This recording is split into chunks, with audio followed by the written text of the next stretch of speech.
നമുക്കൊരു AI tools ഉപയോഗിച്ചാൽ നമ്മുടെ കോഡിങ് കുറച്ചുകൂടി ഈസി ആക്കാൻ പറ്റും. അതിനുള്ള മെയിനായിട്ട് ഉപയോഗിക്കാൻ പറ്റിയ 3 AI ടൂൾസ് ഞാനിവിടെ പറഞ്ഞു തരാം.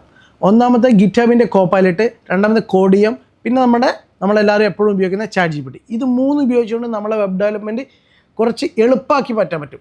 ഫുള്ള് ചെയ്യാൻ പറ്റും എന്നല്ല പറയുന്നത്. നമ്മൾ വെബ് ഡെവലപ്മെൻറ്റ് ചെയ്യുമ്പോൾ നമുക്കൊരു അസിസ്റ്റൻസായി കിട്ടും. നമുക്കൊരു കൂടെ നമ്മളെ കൂടെ ഒരു ഡെവലപ്പർ എന്നുള്ള രീതിയിൽ ഈ ടൂൾസ് നിൽക്കും. അതിൻ്റെ മെയിനായിട്ടുള്ള യൂസേജ് ഞാൻ പറഞ്ഞുതരാം. അപ്പോൾ ഗിറ്റ്ഹബിൻ്റെ കോപ്പൈലറ്റ് ആണെങ്കിൽ നമ്മളെ കോഡ് എഴുതുമ്പോൾ സജഷൻസ് ഒരുപാട് വരും. നമ്മൾ കോഡിൻ്റെ ഉദാഹരണം വെച്ചാൽ റിമൂവ്, അങ്ങനെയുള്ള എന്തെങ്കിലും ഒരു ഫംഗ്ഷനാലിറ്റി നമ്മൾ എഴുതി തുടങ്ങിയാൽ തന്നെ ബാക്കി അസിസ്റ്റൻസ് നമുക്ക് കൊടുത്തു തരും.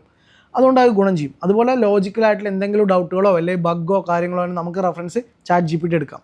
അതേപോലെ തന്നെ AI അസിസ്റ്റൻസ് ആണ്, ഒരു ലൈറ്റ് വെയിറ്റ് AI അസിസ്റ്റൻസ് ആയിട്ട് കോഡ് ചെയ്യാം. അപ്പോൾ ഇത് 3 ശരിക്കൊന്ന് നോക്കിക്കഴിഞ്ഞാൽ പ്രത്യേകിച്ച് വലിയ ബുദ്ധിമുട്ടൊന്നുമില്ല, ആർക്കും പഠിച്ചെടുക്കാവുന്ന കേസുള്ള ഈ കോപ്പൈലറ്റും ഈ 3 AI ടൂൾസ്.